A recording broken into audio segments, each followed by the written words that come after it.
नमस्कार, मैं हूं अंकुर मिश्र और शुरुआत करते हैं सबसे बड़ी जियोपॉलिटिकल खबर से। जिस दुश्मन के हाथों पड़े थे जान के लाले, तब भारत ने मसीहा बनकर की थी मदद, सम्मान और वजूद दोनों को बचाया था।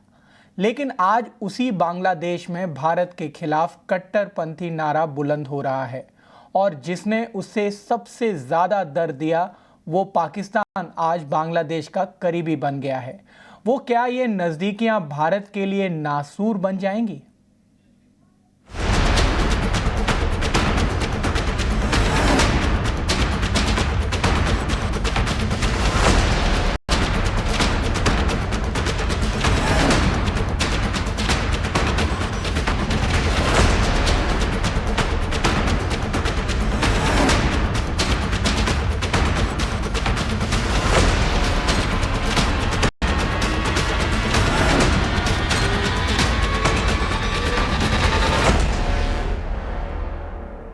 बांग्लादेश में चल रहे कट्टरपंथी उन्माद और हिंदू समेत दूसरे अल्पसंख्यकों पर हो रहे हमले से भारत फिक्रमंद है। पहले विरोध भी जताया और अब भारतीय विदेश सचिव विक्रम मिस्री बांग्लादेश के दौरे पर हैं। विक्रम मिस्री ने वहां के विदेश सचिव मोहम्मद जसीमुद्दीन के साथ चर्चा और हिंदुओं और अल्पसंख्यकों पर हमले का मुद्दा उठाया। उन्होंने बांग्लादेश में धार्मिक स्थलों पर हो रहे हमले को लेकर भी चिंता जताई। पहले उन्हें सुनते हैं और फिर हम अपने मेहमानों के पास जाएंगे। आइए जानते हैं कि क्या विदेश सचिव ने वहां पर जाके बोला। Invitation of my Bangladesh colleague, His Excellency Mohammad Jashimuddin, the Foreign Secretary of Bangladesh, for discussions and consultations on the entire gamut of issues in the extremely important bilateral relationship between India and Bangladesh. Since the political changes in Bangladesh in August this year, there has of course been contact between our leaderships. The Prime Minister was the first world leader to greet the Chief Advisor on his assumption of office. The two of them had a very cordial telephone conversation thereafter, and the Chief Advisor also accepted the Prime Minister's invitation to speak at the third Voice of the Global South summit that was held in August this year. Since then, the External Affairs Minister and the Foreign Affairs Advisor have also been in touch. They met each other on the sidelines of the UN General Assembly in New York in September this year. And my visit follows those interactions and is the first Foreign Secretary level structured engagement between the two sides following those developments. Today's discussions have given both of us the opportunity to take stock of our relations, and I appreciate the opportunity today to have had a frank, candid and constructive exchange of views with all my interlocutors. कूटनीतिक प्रक्रिया तो शुरू हो गई है, लेकिन इस मुद्दे को गहराई से समझने के लिए हमारे साथ दो खास मेहमान जुड़ गए हैं। मेजर जनरल AK सिवच और मनीष गुप्ता जी, आप दोनों का ET Now स्वदेश पर बहुत बहुत स्वागत है। सबसे पहले सिवच जी, मैं आपके पास आना चाहूँगा। ये जो कूटनीतिक प्रक्रिया शुरू हुई है, इसका क्या मायने है? देखो अंकुर, इसमें कोई शक नहीं कि जो रिलेशनशिप के अंदर खटास आ गई है भारत और बांग्लादेश के बीच में, तो अगर हम रिलेशनशिप को आगे नहीं ले जाएंगे तो इसका इस्तेमाल करेगा पाकिस्तान, क्योंकि एक वैक्यूम क्रिएट हो गई है कि आज की तारीख में जो एंटी इंडिया सेंटीमेंट जो बांग्लादेश में बहुत ज्यादा फैल गए हैं और उसको फैलाने वाला कार्रवाई करी ISI ने और जमात इस्लामी और बांग्लादेश मुजाहिदीन के तहत, बिकॉज ये दोनों ऑर्गेनाइजेशन एंटी इंडिया हैं और इन्होंने ही 1971 वॉर में पाकिस्तान आर्मी का साथ दिया था। तो ये सच्चाई है कि आज की तारीख में वहां पर हिंदुओं पे और बाकी जो माइनॉरिटीज हैं उनके ऊपर काफी हमले हो रहे हैं, उनकी प्रॉपर्टी को बर्बाद किया गया है। तो इसको मद्देनजर रखते हुए कि भारत के जो डिफेंस सेक्रेटरी हैं सॉरी जो फॉरेन सेक्रेटरी वो वहां पर गए हैं, और उनका मेन एम यह है कि किसी प्रकार से ये जो रिलेशनशिप है इसको दोबारा ट्रैक पे लाया जाए, क्योंकि ये बहुत इंपॉर्टेंट है कि भारत और बांग्लादेश के रिलेशन वैसे ही हों जैसे पहले थे। क्योंकि अगर ये रिलेशनशिप के अंदर वैक्यूम होगी तो इसका इस्तेमाल पाकिस्तान उठाएगा, एंटी इंडिया सेंटीमेंट पैदा होंगे। तो ये मुझे लगता है बहुत अच्छी पहल की है भारत ने। और कहीं ना कहीं ऐसा भी लगता है कि हो सकता है बांग्लादेश कोई ऑफिशियल रिक्वेस्ट करेगा एक्सट्रेडिशन शेख हसीना की, जो कि पुराने प्राइम मिनिस्टर थे जो भारत के अंदर हैं अभी, कि उसको ट्रायल के लिए एलएज कम जो एट्रोसिटीज हुए हैं उसके रिजीम में, मुझे लगता है उसके ऊपर बातचीत होगी। मगर हमारी जो इसके ऊपर लेके काफी साफ पोजीशन है कि ऐसा भारत नहीं करेगा, क्योंकि भारत जानता है कि शेख हसीना की लाइफ को खतरा है।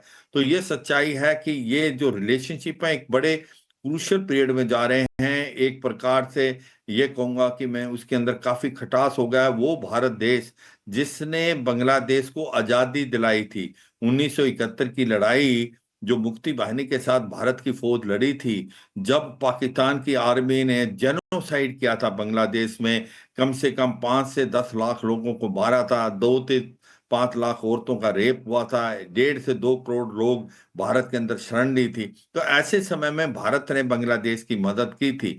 और भारत ने यही नहीं, जब बांग्लादेश के ये लास्ट जो 50 साल से ऊपर हैं इनके अंदर काफी बिल्कुल हद तक बिल्कुल हमने आप इनकी बिल्कुल इकोनॉमी में इतिहास की आप गवाही दे रहे हैं। भारत ने आगे बढ़कर बांग्लादेश की मदद की थी, लेकिन जिनसे प्यार अब उन्हीं से तकरार, यही आलम है फिलहाल। तो मनीष जी, मैं आपसे समझना चाहूंगा कि इसका इकोनॉमिक इम्पैक्ट जरूर होगा। एक पक्ष ये बोल रहा है कि इकोनॉमिकली अगर हम देखें तो वहाँ पर जो सेक्टर्स थे जहाँ पर बांग्लादेश कंट्रीब्यूट कर रहा था, खासकर एक्सपोर्ट्स में, वहाँ पर अब भारत को फायदा होने वाला है। क्या ये सही आंकलन है?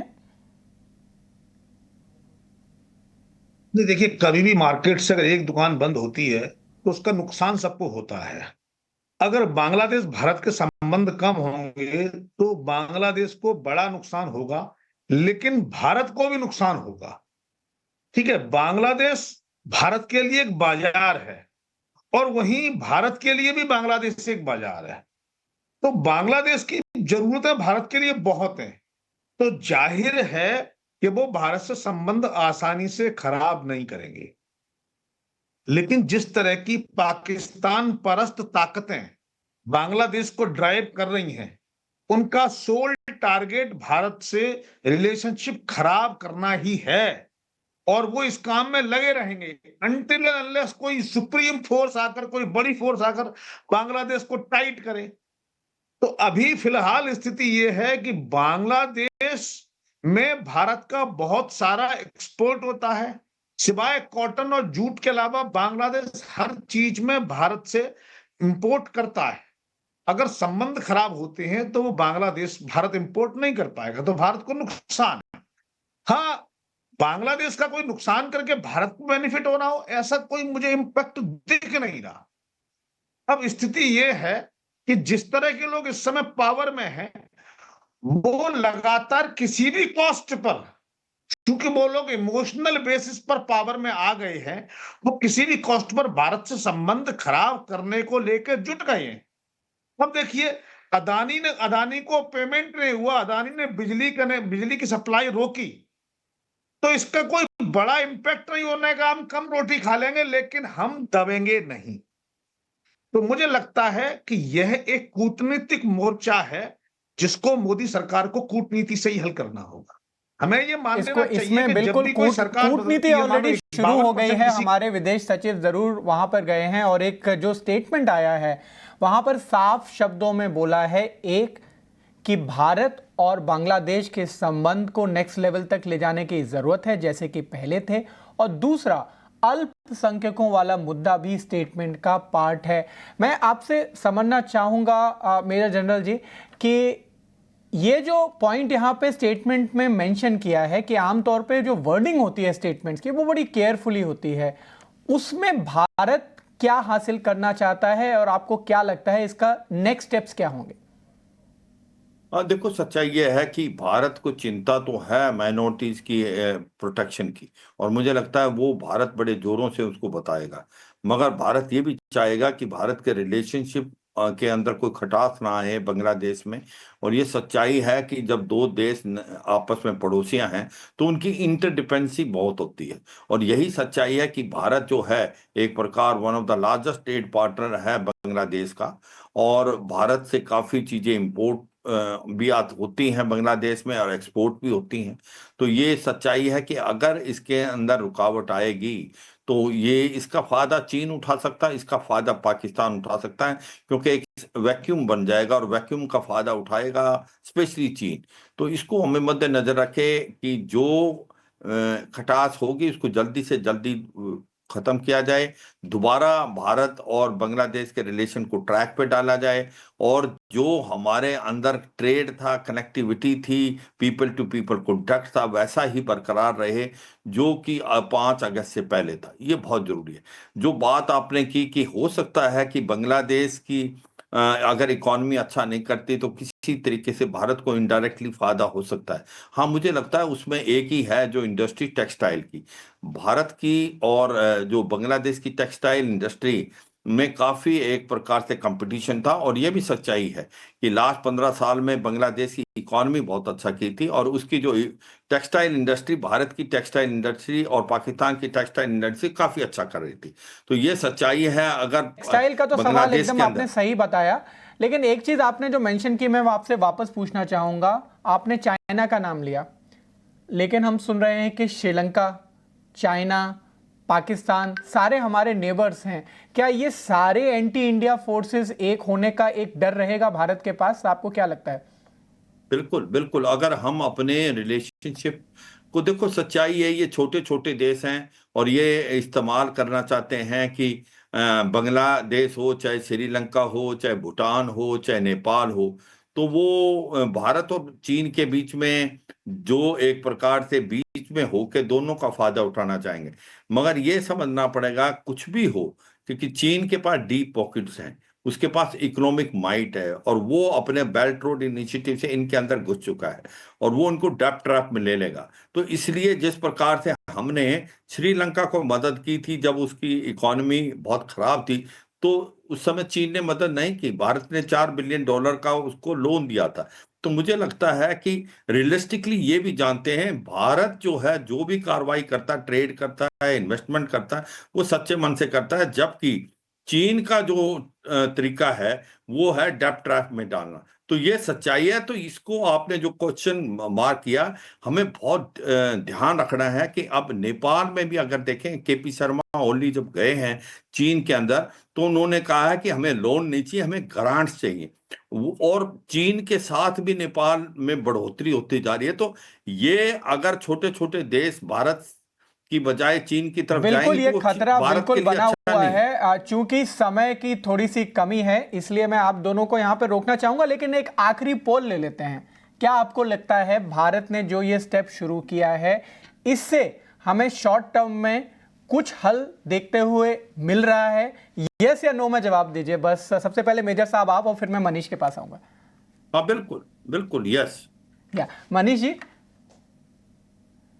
बिल्कुल निश्चित रूप से फायदा मिलेगा, शॉर्ट टर्म फायदा मिलेगा, लॉन्ग टर्म फायदा मिलेगा, दोनों मिलेंगे। चलिए, यही उम्मीद है भारत को कि जो पड़ोसियों से रिश्ते हैं, और खासकर जहां पर ट्रेडिशनली हमारे रिश्ते बेहतर रहे हैं, वो आगे भी बने रहें, जियोपॉलिटिकल टेंशंस ना हो, और बाद में इकोनॉमी को रफ्तार मिले।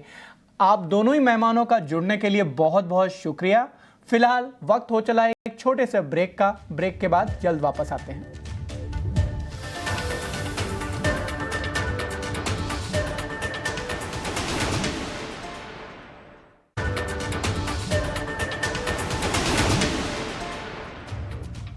बाजार में लगातार दूसरे दिन कमजोरी देखने को मिली। निफ्टी करीब 60 अंक गिरकर 24,620 अंक के पास बंद हुआ। बाजार के एक्शन में कई हाई पॉइंट्स जो भी रहे, आज वो बता रहे हैं अंश भीलवार। तो निफ्टी का ये दूसरा सेशन है लगातार बिकवाली का। यहाँ देखें तो एफएमसीजी स्टॉक्स ने एक्चुअली निफ्टी को नीचे की तरफ खींचा है। निफ्टी के टॉप लूजर्स देखें तो यहाँ पे हमें टाटा कंज्यूमर और HUL जैसे स्टॉक नजर आते हैं।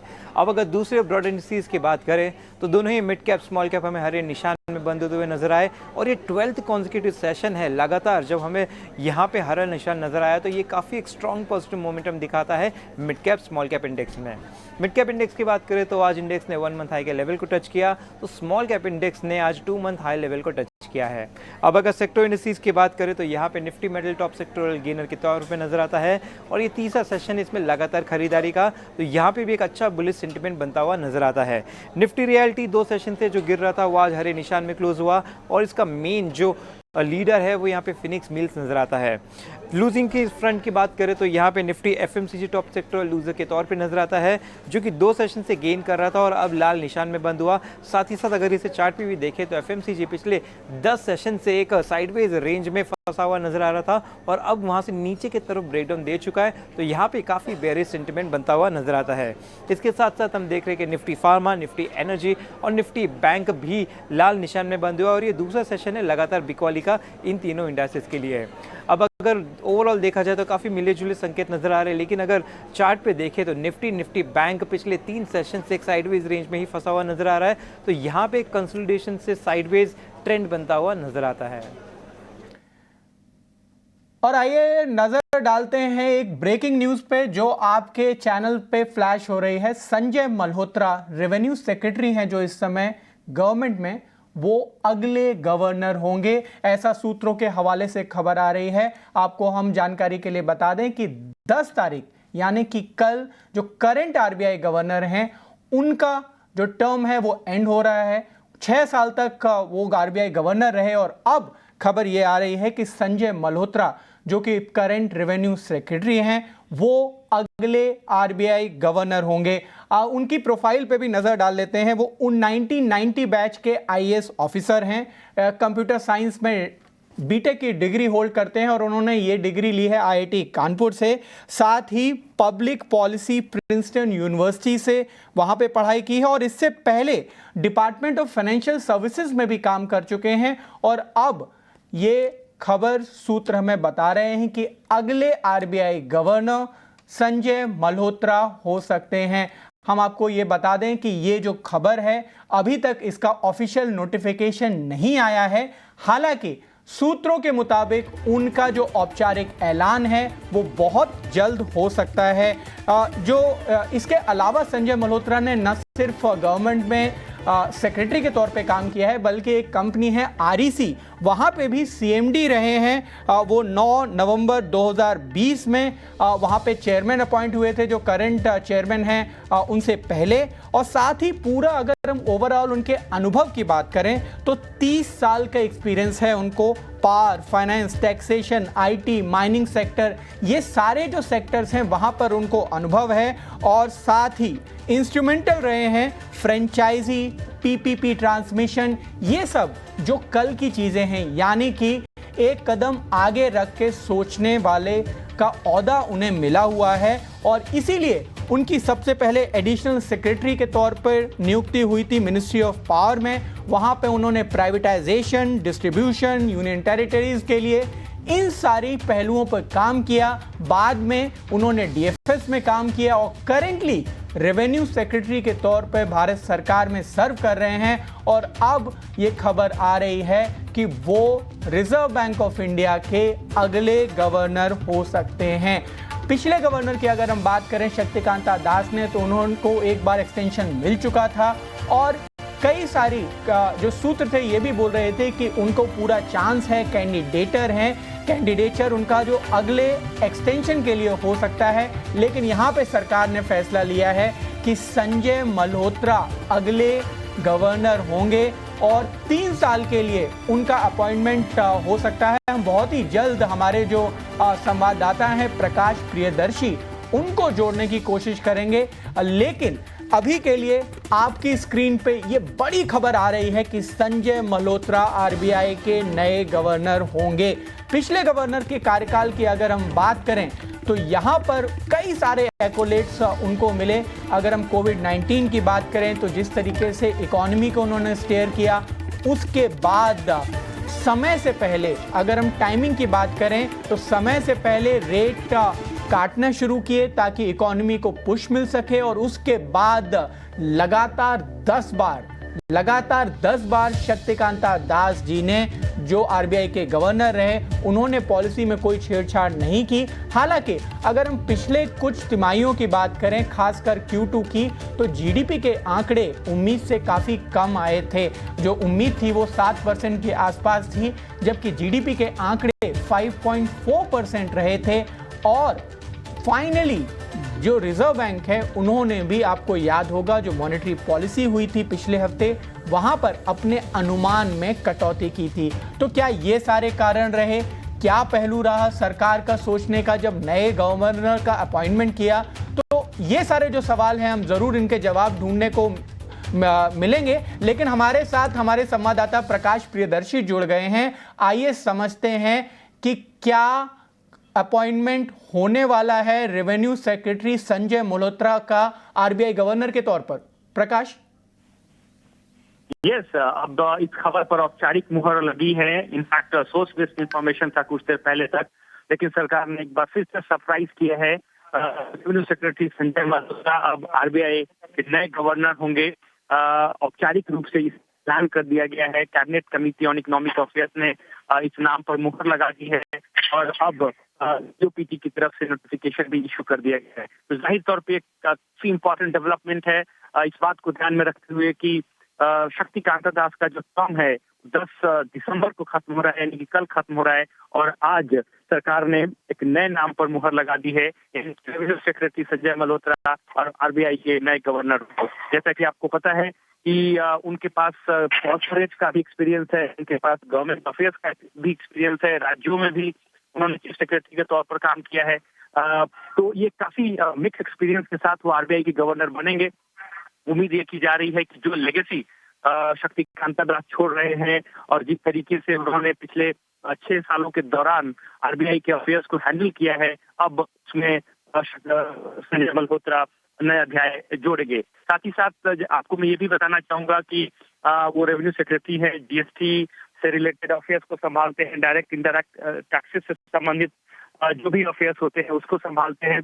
काफी रिकॉर्ड बढ़ोतरी हमने डायरेक्ट टैक्सेस में देखा है, जीएसटी कलेक्शंस में देखा है। उनके कार्यकाल के दौरान आरईसी के चेयरमैन भी थे, अपने काडर उनका है, वहां पे चीफ सेक्रेटरी भी रहे स्टेट में। तो काफी एक्सपीरियंस है उनके पास, और उम्मीद ये की जा रही है कि अब यहाँ से बिल्कुल प्रकाश। तो प्रकाश, हमारे लिए बड़ी खबर लाते हुए कि संजय मल्होत्रा अगले रिजर्व बैंक ऑफ इंडिया के गवर्नर अपॉइंट हो गए हैं, और ऑफिशियल यहाँ पर जो सरकार की तरफ से नोटिफिकेशन है वो भी जारी हो गया है। अब जाहिर सी बात है, हम देखेंगे 1 या 2 दिन में वो बुधवार से कार्यभार संभाल सकते हैं, और इस पर पूरी नज़र हमारे संवाददाता प्रकाश प्रियदर्शी बनाए रखेंगे। अभी वक्त हो चला है इस बड़ी खबर के बाद एक छोटे से ब्रेक का। इनफैक्ट ब्रेक के बाद बाकी खबरों का सिलसिला ईटी नाउ स्वदेश पर जारी रहेगा। इस बुलेटिन में फिलहाल इतना ही, हमें दीजिए इजाजत।